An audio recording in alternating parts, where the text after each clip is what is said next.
Aquest vídeo està dirigit a totes les persones interessades en participar en el concurs d'oposicions ordinari que se celebrarà a partir de l'abril del 2024. A continuació veurem una sèrie de diapositives amb els diferents passos per tramitar la sol·licitud.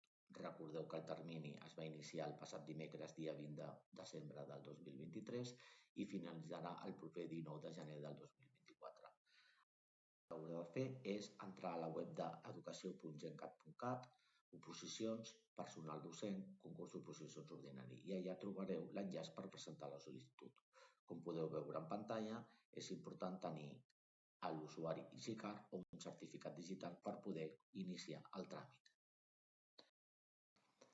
El primer pas que trobareu una vegada iniciat el tràmit serà el de les dades de convocatòria. Allà haureu de seleccionar el cos, l'especialitat i el procediment d'ingrés pel qual voleu participar. Recordeu que en aquest concurs d'oposicions ordinari n'hi ha 4 tipus de procediment: ingrés lliure, ingrés reservat per a aquelles persones que presentin una discapacitat igual o superior al 33%, funcionaris de carrera que vulguin canviar de cos i funcionaris de carrera que vulguin adquirir una nova especialitat.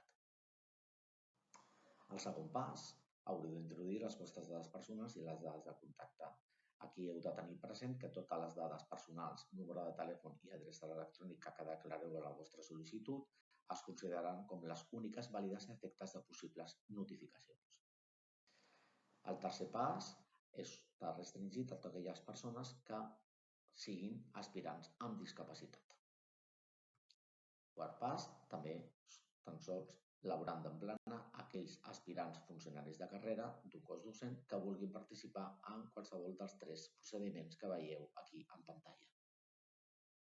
Cinquè pas, haureu d'emplenar totes les dades acadèmiques de procediment d'ingrés, important informar de totes les titulacions al·legades com a requisits de participació segons la convocatòria i adjuntar els documents acreditatius de l'exempció de les proves de llengua, en el cas que t'oposis a la consulta per part del Departament d'Educació. Sisè pas, les dades de pagament de la taxa d'inscripció a la convocatòria. Aquí és important tenir present que si teniu alguna bonificació o alguna exempció en el pagament de les taxes, l'heu d'indicar en aquest apartat.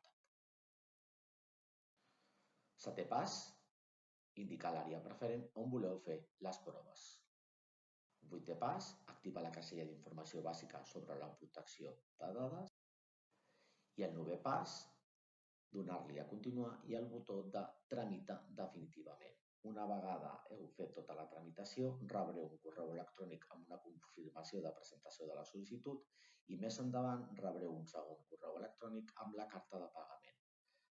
Aquests missatges no són immediats i poden trigar a rebre'ls a la vostra bústia. Molta sort i endavant!